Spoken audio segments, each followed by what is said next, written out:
Boa noite, alunos. Sou o professor Gustavo. Hoje vamos falar sobre a adubação foliar na cultura da soja.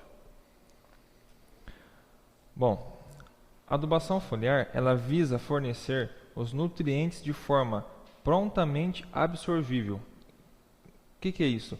Ele está prontamente absorvido na folha da planta. Não fica em contato com o solo, solução do solo, sofre algumas reações no solo. Ele já está em contato direto, pronto para ser absorvido. E utilizando principalmente os micronutrientes. Os resultados experimentais realizados pelas instituições de pesquisas têm mostrado grande variabilidade na resposta da soja à sua aplicação. Tudo se deve em torno da pesquisa. A pesquisa que trouxe esses resultados para nós. Hoje aqui utilizar na prática, em campo e no Brasil todo é utilizado. Tá? Qual o período ideal para fazer adubação foliar? É o recomendado, aqui já entra aquela importância que eu passei para vocês em umas aulas anteriores, sobre o estágio fenológico da cultura. Qual é o período? O período ideal é entre os estádios fenológicos do V2 até o R5. Essas são as fases em que a cultura deve estar, no qual ela deve ser adubada foliar. Ela deve sofrer uma adubação foliar nesse período, do V2 ao R5. Se vocês não lembram, voltem ao material, dá uma recuperada na mente aí. Do V2, quando a planta está começando a soltar o primeiro trifólio, e o R5 já no estágio reprodutivo. A adubação foliar também precisa ser definida e utilizada como objetivos específicos baseados em critérios técnicos e econômicos. Além dos critérios técnicos, devem haver um estudo, um planejamento no qual você vê se tem uma resposta, vai aumentar minha produtividade, vai me trazer algum retorno financeiro? Se sim ou não, isso vai depender das instituições de pesquisas, dos levantamentos de região, dos levantamentos regionais, das respostas daquela variedade que você está utilizando, dependendo do estágio que a planta estiver. Então, isso depende dos critérios não só técnicos, mas também econômicos, visando o retorno financeiro ao produtor. Assim como uma adubação tradicional. A adubação tradicional, você também tem que... A adubação tradicional que eu falo aqui é a adubação de solo, via solo. Tá? E os critérios técnicos são todos aqueles que vocês veem, que eu já passei um pouco para vocês, em livros. E o econômico, o retorno financeiro. Não adianta adubar e não tiver retorno. Tem que visar um retorno financeiro ao produtor. Tá? Isso é importante. A análise foliar, ela é a decisão de usar ou não algum nutriente foliar. Essa adubação foliar. Vou aplicar nutriente ou não? Podendo fazer a correção de deficiência. Já vimos os sintomas de deficiência em campo. Aquelas fotos que eu mostrei a vocês, dos macro e micronutrientes, ou constatar toxicidade de nutriente. Esses dois casos, ou deficiência de nitrogênio, ou deficiência, de nutriente, ou no caso de toxicidade, no caso de excesso de nutriente, que é tóxico. Então, isso é importante vocês terem isso em mente antes de tomar uma decisão para fazer a adubação foliar. Quando deve ser aplicada a adubação foliar na soja? Bom, primeira coisa, quando vocês entram numa área nova, vão trabalhar para um produtor, vão trabalhar para uma empresa, primeiramente, vocês devem buscar o histórico daquela propriedade. Vocês devem buscar o histórico daquela área. Pedir se eles têm algumas análises de solos de anos anteriores, de safras anteriores. Análise da foliar também, não só do solo, mas análise foliar dos anos anteriores, se tem ou não tem, perguntar. Se tiver, sentar com esses resultados, sentar com calma e ler e interpretar os resultados de pouco a pouco, vendo qual que foi a evolução no solo. Durante os anos, pega o ano mais o mais antigo que tem e vai vindo até o mais atual. Faz esse resultado, interpreta esses resultados. Como que reagiu, como que evoluiu os nutrientes, se aumentou, se diminuiu, a foliar também. Então, os resultados de solo são necessários para ter uma diagnose para você recomendar uma adubação foliar ou não. Os resultados de análise foliar dos anos anteriores, o conhecimento da adubação utilizada no ano e principalmente das adubações nos anos anteriores. Saber qual o tipo de adubação, se foi superfosfato simples, superfosfato triplo, MAP, DAP, saber qual a fonte de nutriente que ele utilizou para fazer adubação, uma fosfatagem natural. Então, devem saber quais os nutrientes, quais a fonte que ele utilizou, que a propriedade vem usando durante anos. A fonte, então isso é importante vocês saberem a fonte. E também saber o histórico de sintomas de deficiência.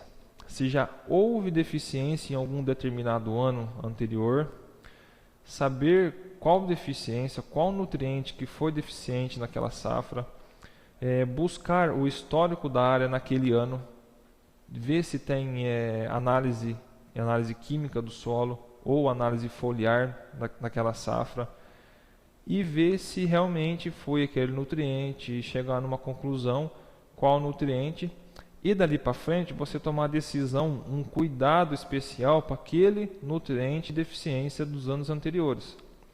Aquele sintoma de deficiência que apareceu, tomar um cuidado dali para frente em corrigir aquela deficiência para que ela não volte a acontecer naquela área. Tá? Então isso é importante, principalmente de micronutrientes. Às vezes a gente preocupa tanto com os macronutrientes e esquece dos micro. Em pouca área, a parcela pequena da área, a deficiência de micro aparece. E às vezes a olho nu, despercebido, aquilo passa e vocês não veem que tem aquela deficiência. E deixa passar.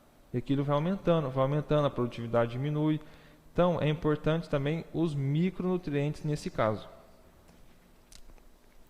E o emprego da adubação foliar tem sido proposto nas seguintes situações. São 3 situações que você utiliza, que é o objetivo da adubação foliar. Quais são esses? Primeiro ponto, correção de deficiências. É o que eu disse, em anos que já vem ocorrendo deficiência, que vocês veem o sintoma no campo de deficiência, vocês viram as aulas anteriores, eu passei o slide a vocês, saber qual nutriente que está em deficiência. Qual nutriente está em deficiência e dali para frente tomar uma decisão de entrar ou não com uma adubação foliar. Fazer uma correção de deficiência é extremamente importante. Isso vocês não devem esquecer que é entre os estádios fenológicos V2 e R5. Mais do que o R5 não dá tempo de corrigir nada, já é tarde. Então, primeiro ponto é a correção de deficiências. Tá? Segundo, complementar a adubação do solo. A adubação foliar ela é complementar à adubação do solo. Ela não é a adubação do solo não é substituída pela adubação foliar. Primeiro ponto, quero que vocês saibam disso. Ela é uma adubação complementar. A adubação principal de qualquer cultura é a adubação via solo. É a via solo sem dúvida principal, é a que vai sustentar a planta durante seu ciclo. Já a adubação foliar é a adubação que complementa. Então, quando falta algum nutriente, a adubação foliar vai complementar aquele nutriente em deficiência. Além disso, ela também funciona como suplemento, ela suplementa o estádio reprodutivo. Quando você quer dar uma força a mais na planta, ou um nutriente a mais na planta, que tem uma resposta melhor à produtividade, um aumento, um ganho de produtividade, então você fornece a adubação foliar nesse estádio da planta, que é o estádio reprodutivo, que vai dar aquela força maior, aquele potencial para a variedade expressar o seu maior potencial, que é a produção máxima dela. Então esses 3 aspectos são importantes: a correção de deficiência, complementar a adubação via solo e suplementar o estágio reprodutivo da cultura. E quais as vantagens de se utilizar uma adubação foliar? Bom, a vantagem são, você utiliza uma dosagem precisa. Por quê? Você aplica só aquela determinada quantidade e nada mais. É o que necessita e ponto final. Você não tem desperdício com o nutriente. Você fornece à planta via folha somente o necessário. Isso traz um retorno econômico. Você não gasta mais. Você dá a ela o que ela realmente necessita. Não sobra produto. Maior uniformidade na aplicação. Tem uma maior uniformidade de aplicação, por quê? Porque tem várias tecnologias já avançadas em aplicação foliar. O autopropelido, que é aqueles gafanhotos que chamamos por aí na prática, avião agrícola.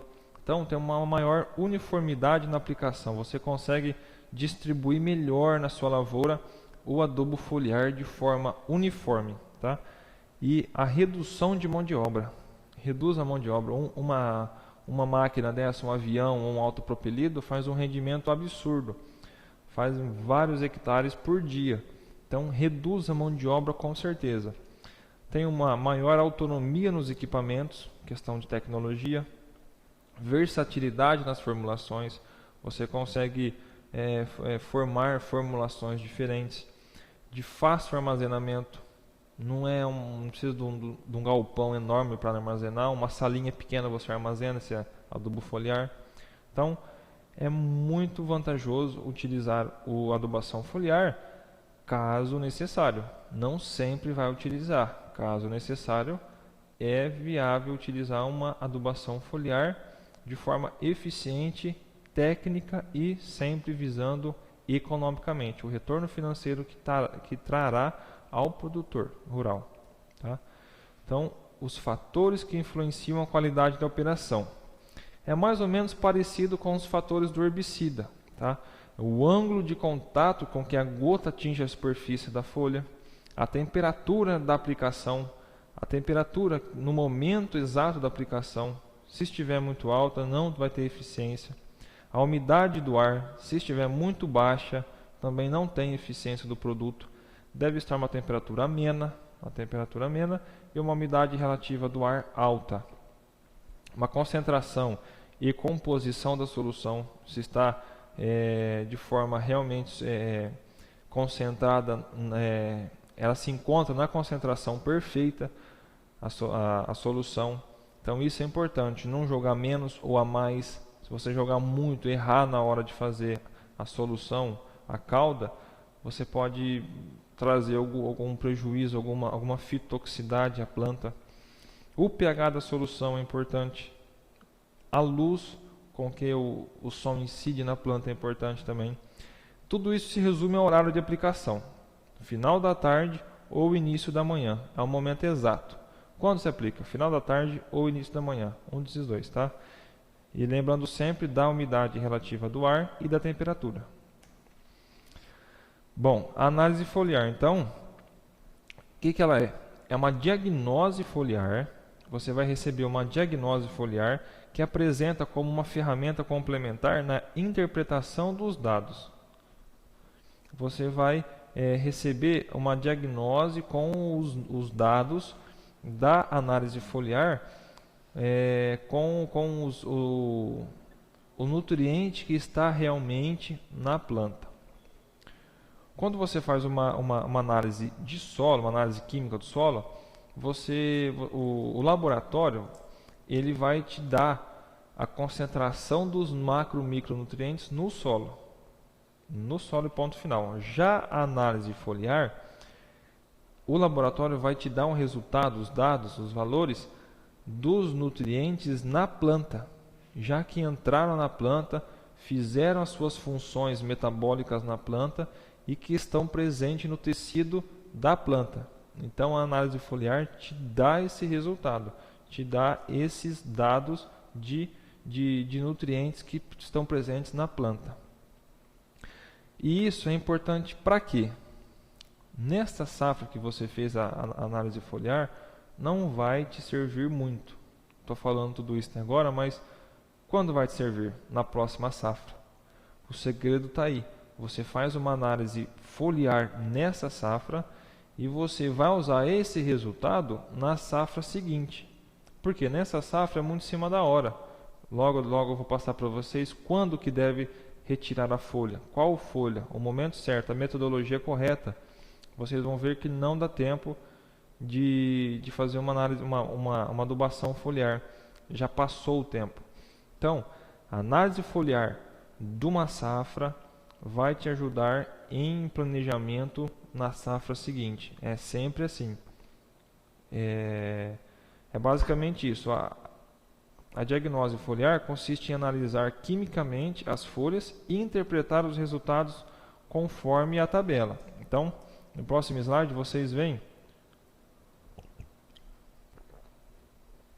a tabela de concentração de nutrientes e mostra a vocês os resultados, como que está.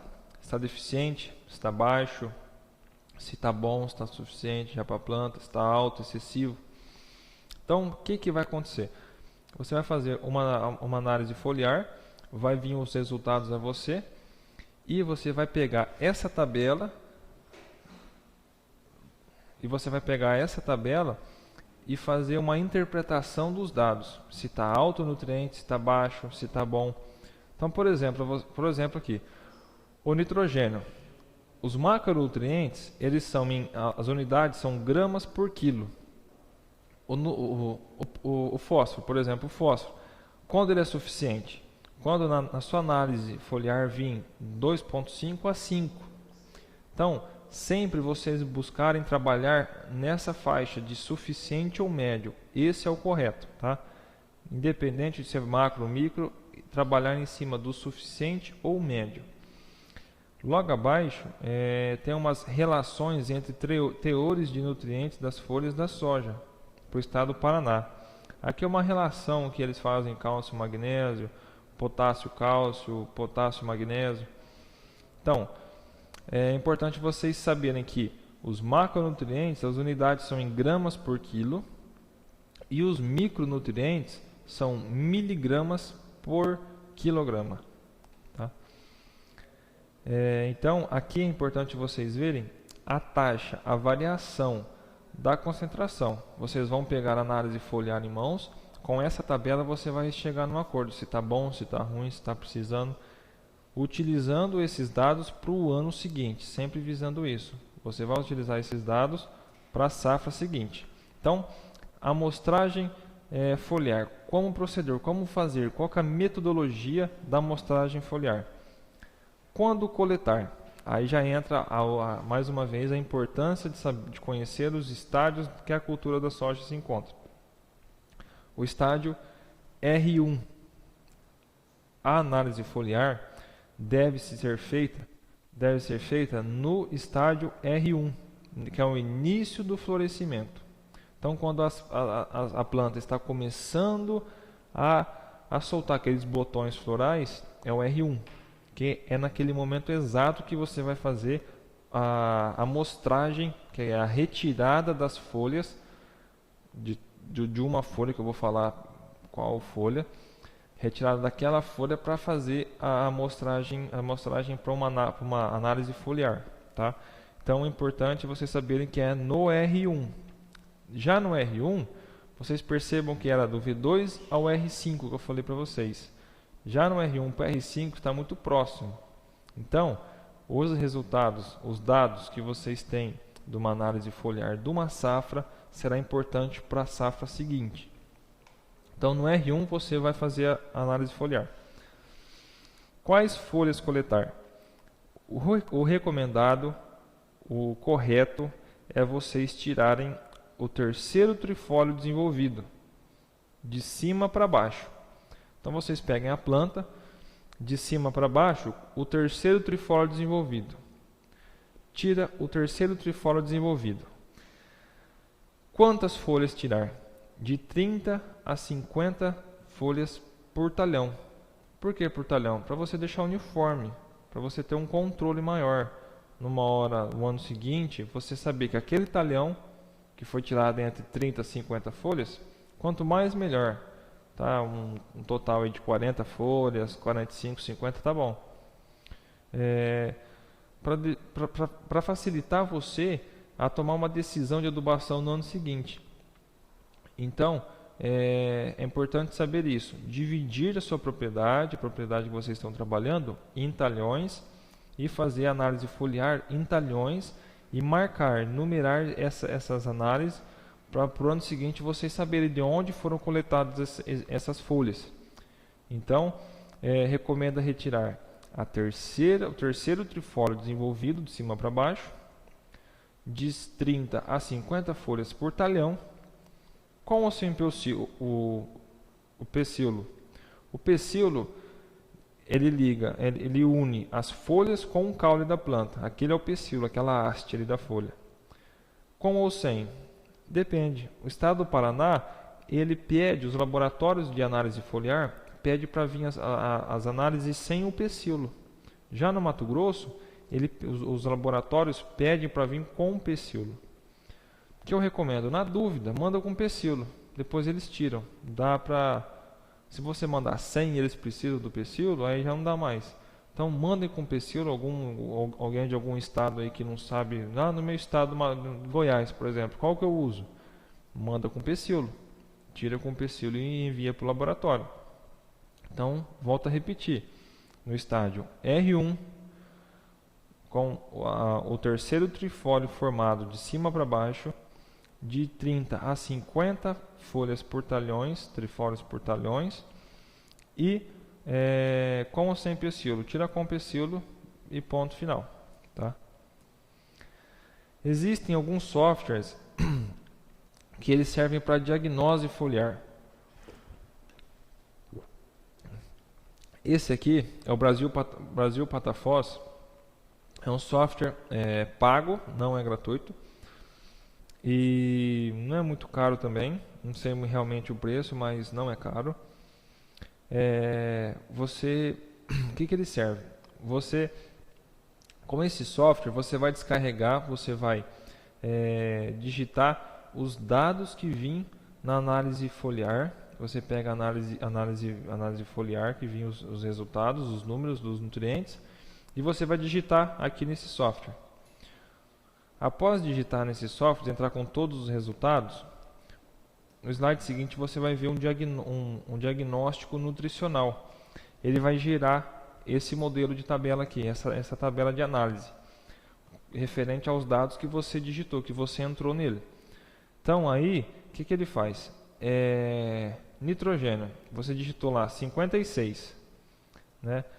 Aí ele te fala embaixo se está bom, ou se está baixo, ou se está em excesso. Então ele te fala a variedade, o proprietário, o talhão, a produtividade daquele talhão, qual o laboratório. Você entra com toda a data, você entra com todas as informações e fica salvo no seu computador. Isso facilita a administração da propriedade. Isso facilita o planejamento nos anos seguintes. E daí vai gerar os resultados, se está bom, se está baixo. Por exemplo, o nitrogênio 56 está bom. O cálcio 10.1 está bom. O enxofre 3.20 está bom. Aí já o manganês, que está 31.9, está baixo. Está baixo.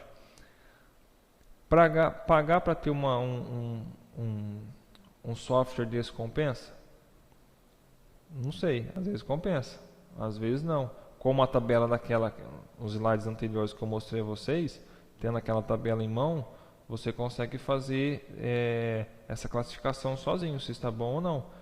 Mas em propriedades grandes, com 20 mil hectares, 50 mil hectares, um software desse quebra o galho. Isso aqui você fica armazenando o histórico da área no seu computador, um laptop, um tablet, consegue levar na propriedade e saber como é que está o histórico daquele talhão.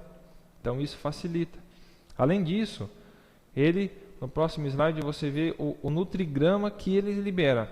O software te dá essa informação também. Coloca os nutrientes lado a lado, com uma classificação na lateral aí, em amarelo excessivo, em verde bom, em baixo vermelho. Com isso você, nesse gráfico, você vê os níveis nutricional, como que ele está em relação à classificação deles. Por exemplo, em excesso, não tem nenhum nessa análise, não tem nenhum. Em baixo está só o manganês, nós citamos agora. E bom, está todos os demais. Então, o que é isso importante? Vocês veem que o manganês está baixo. Então, na safra seguinte, ficar esperto com o manganês. Ou fazer uma adubação foliar, ou fazer uma adubação via solo, que é muito difícil, que é um micronutriente. Vai jogar aí 2 a 5 quilos por hectare, é muito difícil. Então, uma adubação foliar, nesse caso, o ano que vem, é recomendada. Tá vendo como é que é simples o negócio? Vocês pegam esse resultado, opa, só o manganês está deficiente, está baixo. Então, o ano que vem, quando a minha planta estiver entre o V2 e o R5, eu vou fazer uma adubação foliar com o manganês. É isso que define. É esse simples fato de você ver, interpretar e tomar a decisão para o ano seguinte. Viu como é simples?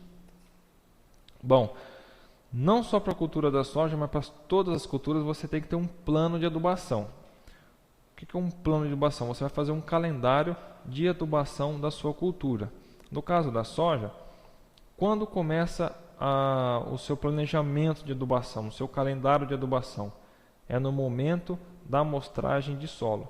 Então, na amostragem de solo, você começa com o seu plano de adubação. É o primeiro ponto de qualquer adubação, é a amostragem de solo, dada nos meses secos, aí, maio, junho, julho, agosto. Então, essa é a época para ser feita a amostragem de solo. Lembrando que ela deve ser feita para o resultado sair e tomar a decisão de fazer uma calagem ou não, fazer uma gessagem ou não, né? E lembrando sempre que o calcário vai reagir 3 meses antes, 3 meses depois. Você aplica o calcário, 3 meses depois ele vai te dar resposta, depois de uma chuva. Então, é importante fazer quanto antes a amostragem de solo, melhor. Porque daí você aproveita um tempo para fazer a calagem, né? Para ela reagir, chegar à otimização, conseguir todos os benefícios que a calagem nos traz. Então, é importante saber que deve ser feita quanto antes, melhor. E daí chega o plantio. Vocês acompanham o plantio durante a chuva, quando começar a chuva. O plantio com a adubação de plantio tradicional, segundo essa análise de solo feita em maio, por exemplo, em junho. Então, no plantio você vai fazer a adubação conforme a análise química do solo. Daí já entra o tempo de análise foliar ou de adubação foliar. Já quando a planta estiver entrando no estágio V2, dali para frente, você já pode começar a pensar quando aplicar o adubo foliar. Já começar a fazer um planejamento naquela safra de quando entrar algum produto. Vamos supor que aqui é aquele análise anterior, que o manganês está deficiente, já começar a ver quando eu vou entrar com uma aplicação de adubo foliar. E aqui fala que a análise foliar nas variedades precoces deve ser feita logo depois do plantio, que a variedade precoce ela completa seu ciclo mais rápido do que uma variedade tardia, por exemplo. E uma observação feita aqui é que fazer a adubação de cobertura de 30 dias após a germinação para as variedades precoces e 40 dias após a germinação para as variedades tardias. Então você planta, germinou, entrou lá no VC, aquele estágio vegetativo dos cotilédones. Você conta 30 dias e faz uma adubação de cobertura, no caso de precoce. E espera 40 dias, um período maior, para as variedades tardias, quando a dosagem de potássio for maior que 50 kg por hectare. Quando a dosagem de potássio for maior que 50 kg por hectare, você tem que fracionar essa aplicação. Não pode aplicar tudo uma vez, senão você vai danificar a sua semente. Então, quando for fazer uma adubação de cobertura, tomar cuidado com isso. 40 dias para a variedade tardia e 30 dias para a variedade precoce.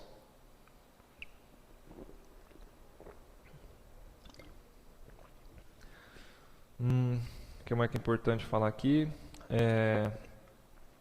Análise foliar também, depois das variedades tardias. Já lá para frente, janeiro, fevereiro é o período correto, já próximo da safra, da colheita. Bom, o plantio. O plantio, vocês devem ter em mente isso. Qual que é a profundidade da semente? Como você determina a profundidade da semente? Para solos argilosos com alto teor de argila, vocês devem plantar a soja numa profundidade, o recomendado é em 3 centímetros de profundidade, você fazer a plantação em 3 centímetros de profundidade. Não menos, não mais que isso. Esse é o recomendado. Para solos arenosos, você planta até 5 centímetros de profundidade. Por que essa diferença? Porque um solo argiloso, ele retém mais água. Ele tem uma capacidade de armazenamento de água maior do que um solo arenoso. Então, em profundidade pequena, ele já tem uma água, depois de uma chuva e tal, ele já tem uma umidade suficiente para germinação, uma umidade já suficiente que garanta a germinação da semente da soja. Então, 3 centímetros já está ótimo. E para o solo arenoso, tem que ser um pouco mais profundo, porque as camadas iniciais do solo, com a incidência solar, secam muito facilmente. Então, aprofundar um pouco para garantir essa umidade no solo arenoso. E por que não mais que isso? Vamos plantar 10 centímetros. Por quê?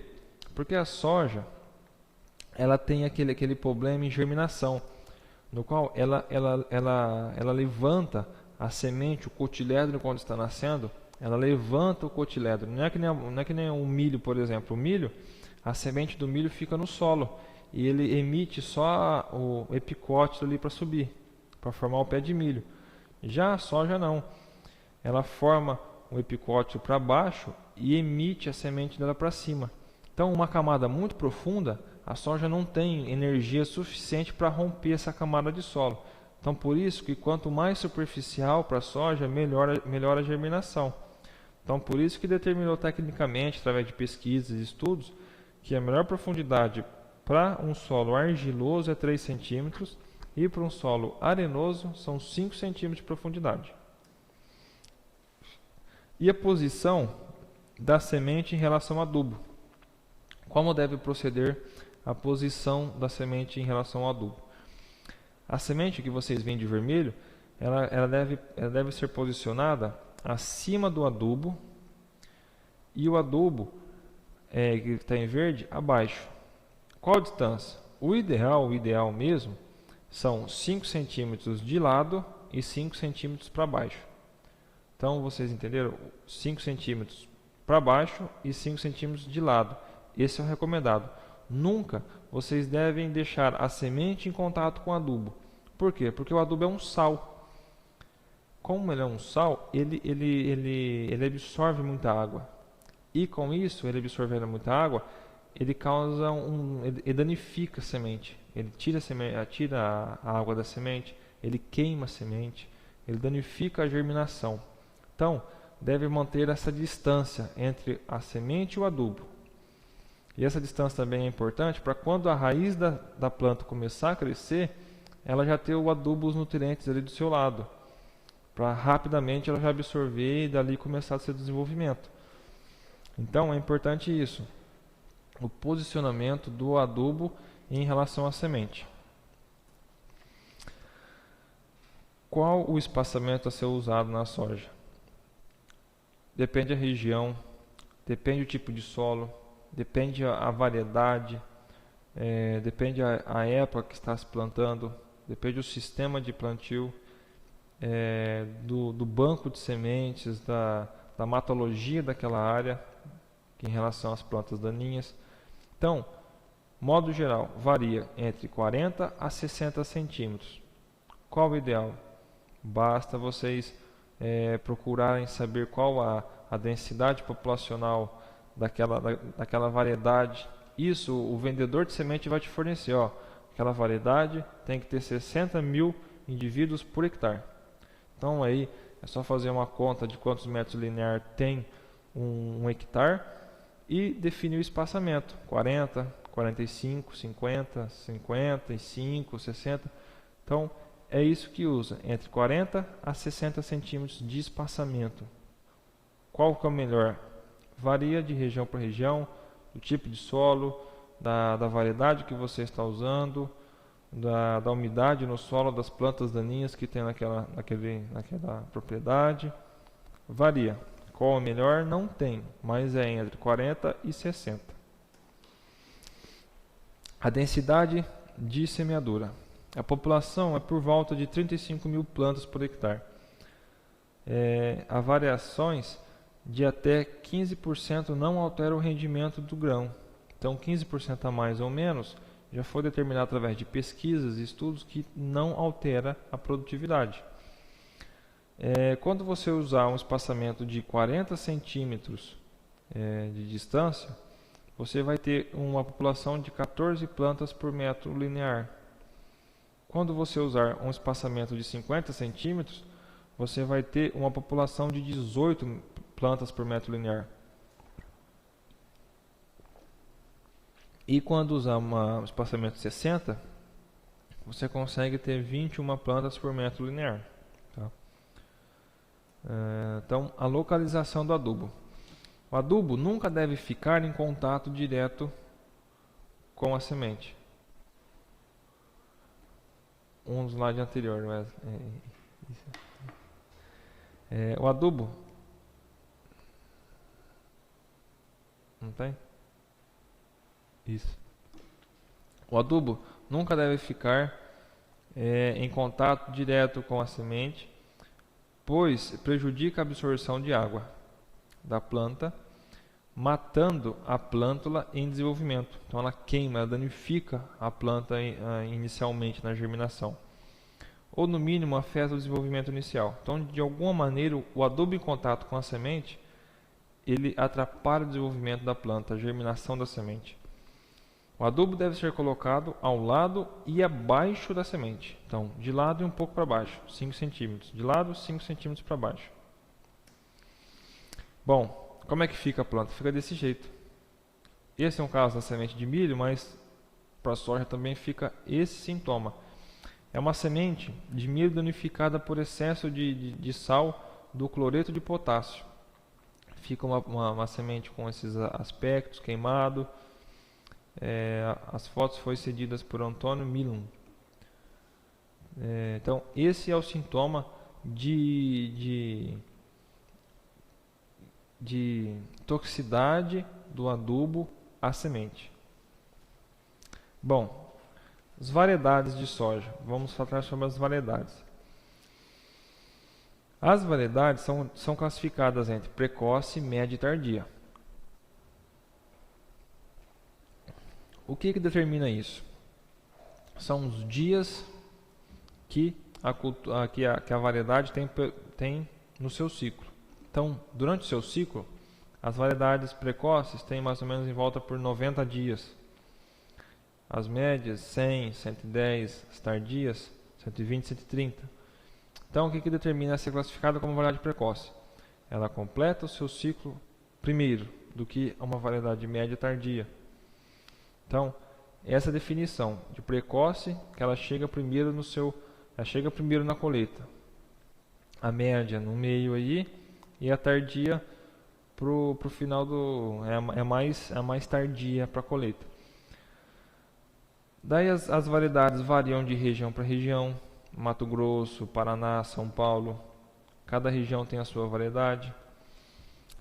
A data de semeadura aqui em relação à produção máxima de grãos, depende a época de plantio, o quanto que choveu, Aí tem a produtividade máxima daquela variedade, que são as empresas que vendem a semente, ela fornece essa informação. Qual a produtividade máxima?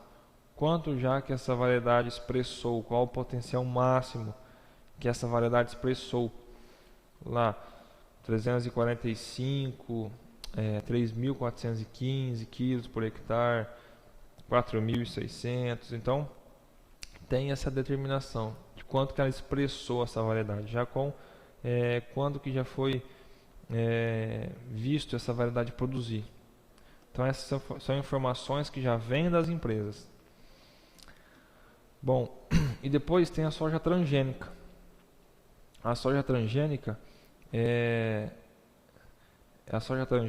ela é uma soja que é tida como uma modificação genética na planta, né? que não é convencional que o pessoal planta, é uma soja transgênica resistente a um herbicida, esse herbicida aí, o glifosato, e ela sofreu uma modificação. Bom, pessoal, eu queria passar para vocês que vocês fizessem um trabalho sobre a soja transgênica. Vocês irem atrás, pesquisarem informações. Isso é importante para vocês aprenderem a decorarem o que é uma soja transgênica. Seria muito fácil eu vir e falar tudo para vocês aqui, mas eu queria que vocês fossem e pesquisassem na internet o que é a soja transgênica. Qual que é o histórico dela, de onde ela veio, qual empresa que desenvolveu essa soja transgênica, como ela é, o que muda geneticamente dela para uma soja convencional, o que elas têm de diferente, né, o que processo que ela sofreu geneticamente, a questão de segurança alimentar, se ela faz mal, se ela não faz mal, se ela traz doença, se não traz no ser humano. Procurem saber isso e fazer um trabalho simples, uma página escrita, sem copiar e colar, né? Escreve, faz um resuminho e digita, sem nenhuma complicação. Vamos ficar combinado assim para o dia 8 de abril, vocês me enviam o trabalho, pode ser uma página por aí, me enviam dia 8 de abril, tá? No meu e-mail, que é gustavo.lessi@hotmail.com. Bom, pessoal, hoje não vou ficar por aqui. Até a semana que vem. Boa semana a vocês. Obrigado pela atenção. Tchau.